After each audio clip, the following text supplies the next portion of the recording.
नगर निगम में बुधवार को पर्यावरण प्रबंधन समिति की बैठक की गई, जिसकी अध्यक्षता समिति चेयरमैन वीर सिंह पंवार ने की। कोरोना संक्रमण के चलते हुए यह बैठक मीटिंग हॉल के बजाय निगम के ऑडिटोरियम में रखी गई, ताकि सोशल डिस्टेंसिंग का बखूबी से पालन किया जा सके। तस्वीरों में आप देख सकते हैं कि ये पूर्वी दिल्ली नगर निगम का ऑडिटोरियम है, जिसके अंदर कुर्सियों पर पीले पोस्टर में लाल कलर से लिखा है कि इन कुर्सियों पर ना बैठें, ताकि कोई भी इस कुर्सी पर ना बैठे और मीटिंग में सोशल डिस्टेंसिंग का पूरी तरह से पालन किया जा सके। इसके साथ ही पर्यावरण के बारे में इस मीटिंग में काफी अहम मुद्दों पर चर्चा की गई। सत्ता पक्ष और विपक्ष के समिति सदस्य पार्षदों ने अनेक सुझाव दिए, जिससे कि ईडीएमसी की रैंकिंग बढ़ सके, क्योंकि इस बार जो स्वच्छता रैंकिंग में ईडीएमसी सबसे फिसड्डी रही है। आगे जनवरी 2021 में फिर से होने वाली स्वच्छता रैंकिंग सुधार के लिए पर्यावरण समिति के सामने अब सबसे बड़ी चुनौती होगी। आपका बहुत बहुत धन्यवाद। आज पर्यावरण प्रबंधन समिति की पहली बैठक थी और इस बैठक में सभी मेंबरान ने, जो भी कमेटी के मेंबरान थे, अपने अपने सुझाव दिए। वाकई इसमें बहुत खेद का विषय था कि जो पिछली रैंकिंग थी 19-20 की, उसमें हम बहुत ज़्यादा डाउन लेवल पे गए हैं। कारण उसमें कुछ थे, लेकिन उन कारणों पे न जाके वो कहीं ना कहीं कुछ कमियां रही हम में कि उस पर रैंकिंग। लेकिन अब 2021 का जो सर्वेक्षण जनवरी में आएगा, पूरा जनवरी चलेगा, उसके लिए पूरे जितने भी समिति के मेंबरान थे, आज सबने अपने सुझाव दिए, महत्वपूर्ण सुझाव दिए हैं। और उसमें सबसे बड़ी बात ये हुई कि जो हम आधुनिकीकरण की तरफ जा रहे हैं, मशीनों से कचरा ले जाना है, मशीनें सारे ये खाद के प्लांट से लेकर के और एसएल पर बिल्कुल भी जीरो हमारा गर्बेज जाए, ऐसा मशीनों के द्वारा होगा।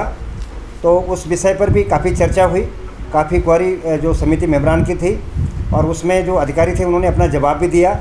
लेकिन सबका मिल करके, और मैंने भी एक निर्देश दिया आज सब अधिकारियों को कि समिति के मेंबर जो हैं वो एक चेयरमैन के रूप में काम कर रहे हैं, क्योंकि सबका ध्येय है कि 2021 में हमारी रैंकिंग इंदौर की तरह रैंकिंग, बढ़िया रैंकिंग आए, हमारा क्षेत्र साफ़ सुथरा रहे और जो 4 सालों से लगातार जो मेहनत पार्षद क्षेत्रों में कर रहा है उसका कुछ परिणाम निकले।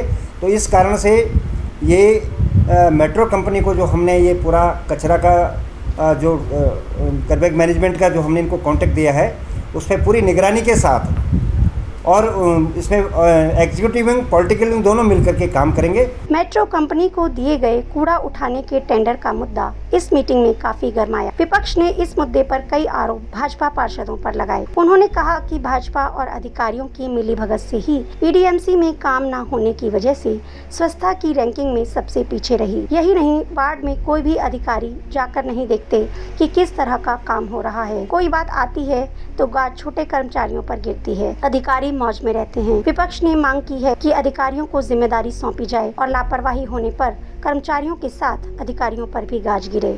देखिए, पर्यावरण तो बहुत ही गंभीर विषय है, क्योंकि इसी से सारा स्वास्थ्य जो है, स्वास्थ्य और बीमारियां सब इसी से जुड़ी हुई हैं। अभी आपने पीछे देखा कि दिल्ली की रैंकिंग कितनी नीचे चली गई, कितना स्तर सफाई का, स्वच्छता का यहाँ पे गिर गया है, और उसकी वजह से पूरे देश के अंदर जो है दिल्ली का मान सम्मान गिरा है। दिल्ली के लोग इस बात से बहुत ही क्षुब्ध हैं और बड़े परेशान हैं कि दिल्ली के अंदर जो उन्होंने पूरी बहुमत दे करके भारतीय जनता पार्टी को जो दिल्ली नगर निगम में बिठाया था, उन लोगों ने ठीक से काम नहीं किया। उनका नेतृत्व अच्छा नहीं है, उनका मैनेजमेंट अच्छा नहीं है, उनका काम ठीक नहीं है। उसी की वजह से आज दिल्ली का मान सम्मान गिरा है। आज डेम्स की कमेटी की मीटिंग थी, बहुत ही अहम मीटिंग थी, और ऐसी मीटिंग के अंदर एक एसी असिस्टेंट कमिश्नर लेवल के अधिकारी का ना आना, जो कि स्वच्छता का मेन मुख्य जोन लेवल पे कार्य देखते हैं, तो मैं समझता हूँ कि बहुत ही चिंता का विषय है। आज भारतीय जनता पार्टी के नेतृत्व को ये समझना होगा कि यहाँ पे सभी अधिकारियों को इस मीटिंग में आना चाहिए, क्योंकि एमसीडी का सबसे अगर कोई अहम काम उसके पास है तो वो स्वच्छता का काम है, वो पर्यावरण को साफ रखने का काम है। तो और उसी में हम लोग पिछड़ रहे हैं। आज जहाँ हमारे कर्मचारियों को तनख्वाह नहीं मिल पा रही, जहाँ हमारे एक एक कर्मचारी जो सालों से कच्चे लगा हुआ है, कच्चे कर्मचारी जो लगे हुए हैं, उनको पक्का करने का काम नहीं किया जा रहा। ऐसी जगह पर आए दिन हम नित नए काम कर रहे हैं। जैसे कि अभी हमने कूड़ा प्रबंधन का जो एक टेंडर किया, जो एक ऐसी कंपनी को दिया जो घरों से कूड़ा लेगी और लैंडफिल साइट तक पहुंचाने का काम करेगी। तो मैं ये जानना चाहता हूं दिल्ली नगर निगम, पूर्वी दिल्ली नगर निगम से और इसके नेताओं से, जो मेयर साहब बैठे हैं, जो स्टैंडिंग कमेटी चेयरमैन यहाँ बैठे हैं, कि वो ये बताएं कि घर घर से कूड़ा लेने के लिए आपने इसका निजी की एक कंपनी को टेंडर दे दिया, उस कंपनी को टेंडर देने के पीछे आपका क्या मापदंड है, क्या आपका सोच है कि उसमें सफाई व्यवस्था कैसे ठीक होगी, जब हमारे पास तमाम तरह के संसाधन हैं, ट्रक हैं, बुलडोजर हैं, हमारे पास जेसीबी हैं, हमारे पास टिपर है, हमारे पास 200 e rickshaw MP LAD fund से जो आई हुई रखी हैं, वो गोदामों में सड़ रही हैं, उनको फील्ड में उतारा नहीं गया, उनको गलियों में भेजा नहीं गया कूड़ा लेने के लिए। आखिर ये तमाम संसाधन जो हमने इकट्ठा किए थे, क्या ये इसलिए इकट्ठा किए थे कि हमें एक मेट्रो कंपनी को देने थे?